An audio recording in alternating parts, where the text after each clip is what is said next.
রাজধানীর উত্তরায় milestone school and college campus এখন যেন নিঃশব্দ এক মৃত্যুপুরী। সোমবার দুপুরে বিমানবাহিনীর প্রশিক্ষণ বিমান বিধ্বস্তের একটু আগেও ক্যাম্পাসটি ছিল প্রাণবন্ত।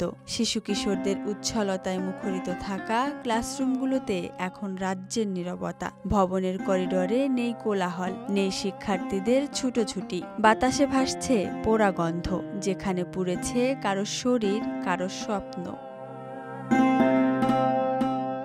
স্কুল ভবন জুড়ে ছড়িয়ে ছিটিয়ে রয়েছে শিশুদের আধপোড়া বই, খাতা, ব্যাগ, আইডি কার্ড সহ পানির বোতল, এমনকি কয়েকজনের আঁকা ছবি। এই বই, খাতা, ব্যাগ, পানির বোতলে যাদের কোমল হাত পড়ত, তারা অনেকে হয়তো আজ না ফেরার দেশে, কিংবা হাসপাতালের বিছানায় পোড়া শরীর নিয়ে অসহ্য যন্ত্রণায় কাতরাচ্ছে।